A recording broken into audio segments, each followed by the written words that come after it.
Hey guys, Thunder E here and welcome to my gaming review of this bad boy. I'm talking about the Razer Blade 17 Pro. Now I'm not going to waste any more time, so let's start gaming.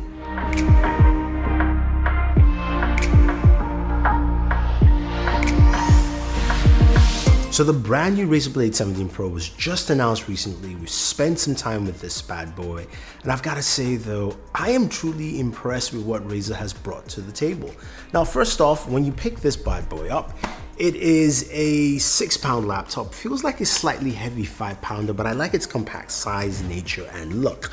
Now, the one thing, of course, you know with Razer laptops is that they are fingerprint magnets, as you can clearly see.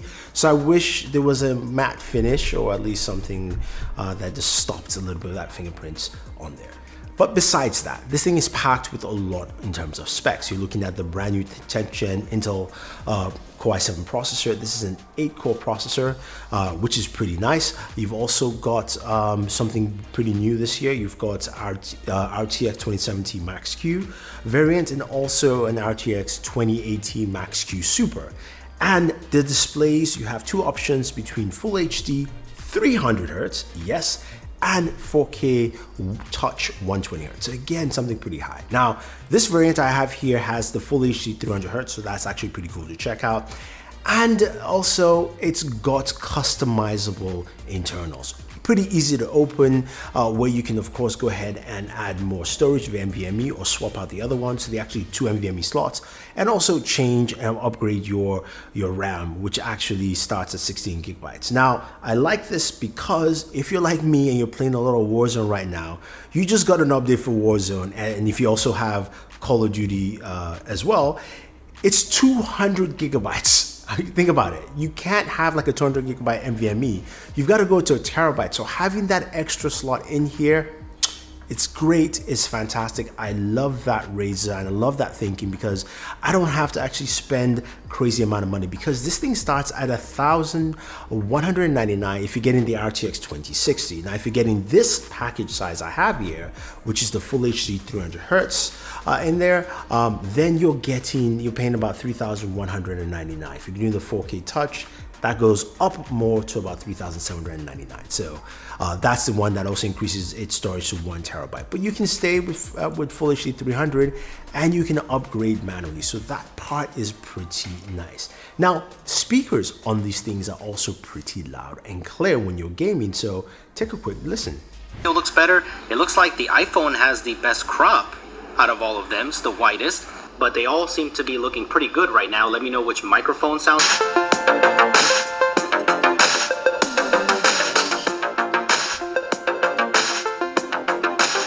So speakers are good, that's great, but what about games? How do they play? Well, I'll show you some gameplay, of course some Call of Duty Mobile, some Apex, a little Witcher 3 as well, just to see how this actually functions and plays, in some Tomb Raider, so you get a good idea of what kind of performance you're getting from the Razer Blade Pro 17.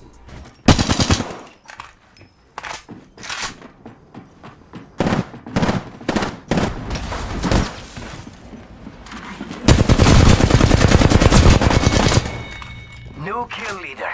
Show off.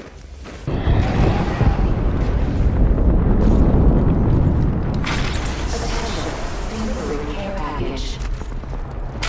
Ooh, I feel.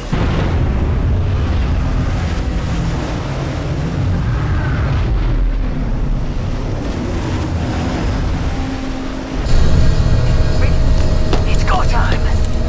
I return to the hunt.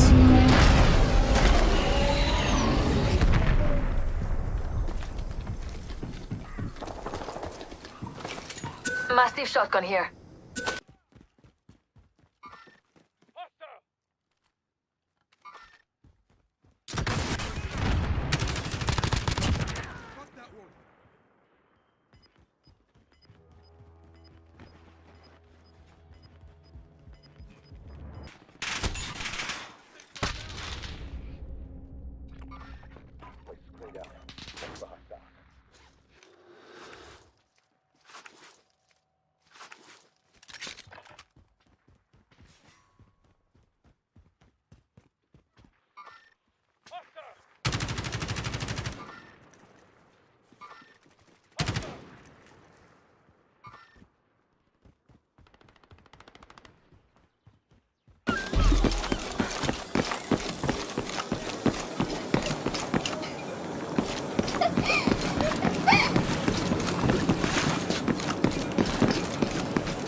can't figure out the dialect. I must be missing something.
Now, I've got to say that I was really impressed with the Razer Blade Pro 17. Something you will not clearly see is how good that Full HD 300Hz display was.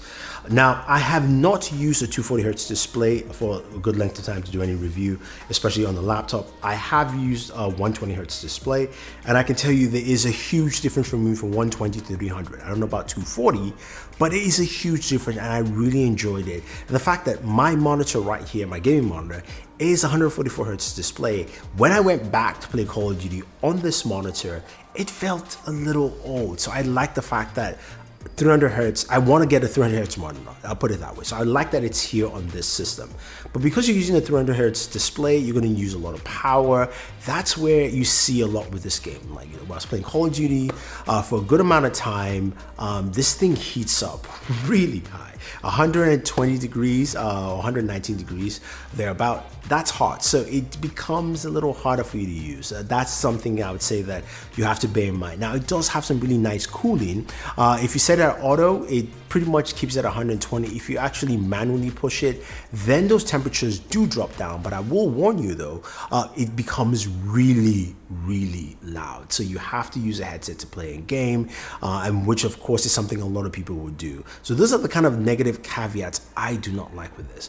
What I do like with it is the performance. Now we ran some benchmarks, and we did Time Spy with Cinebench, and for that, that came up at about 40,356. It was pretty high. It's pretty much always slightly underneath, of course, an RX 3700X, of course, with RTX 2080.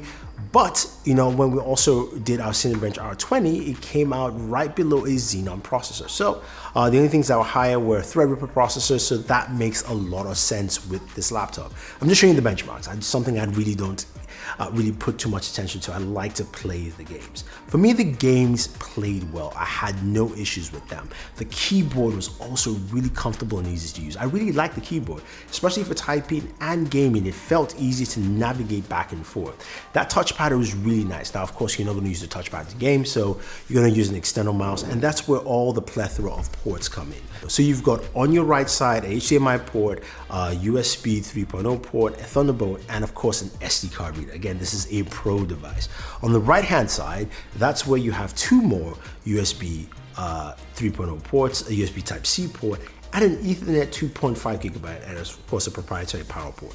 That is cool. So you've got enough ports for all the things you need. Now this uses a 70.5 watt battery, and of course the charger is a little bit larger, but it's kind of trimmed down in size over the years. So I do like that with this. I think overall, a lot of people will like this laptop. This is more of a device if you're trying to go away from, of course, a desktop experience. You want something that has performance you can take with you on the road. I like it. I like the performance. I like what it brings to the table. I also like the fact that you can go away to a 2080 Super Max SKU. So that, of course, is pretty dope. Now, a couple of things just to add quickly. It does have a Windows Hello camera. I did check out the camera in terms of video quality for, of course, zooms and streams, because we're doing a lot of that lately. It was decent at best, not something too crazy that I would like. The microphone was also okay. So I'll just bear that in mind. It is passable, but you definitely need a lot forward light for your video conferencing if you need that. So this is a quick example of what you get from the webcam of the Razer Blade Stealth 17. It is a 720p webcam. So if you're looking to do video calls, you need ideal lighting. Actually, I've got sunlight coming to my left, but you probably need more lighting to actually accentuate this well. And also a good idea of what the microphone is like using just the built-in mic on the laptop and not a headset. So put that in mind and let's continue.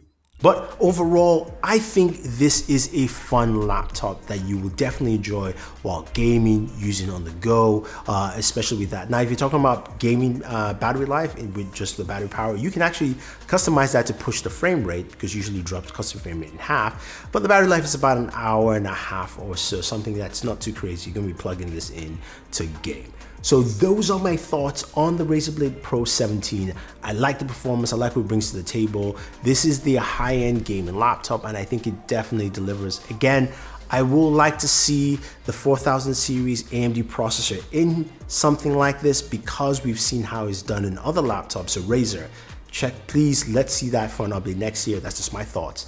I like to see the kind of performance and all that kind of fun jazz. But again, this is pretty cool. If you want to pick it up, guys, use the link down below. Otherwise, don't forget to like, share, subscribe, and always enjoy your entertainment.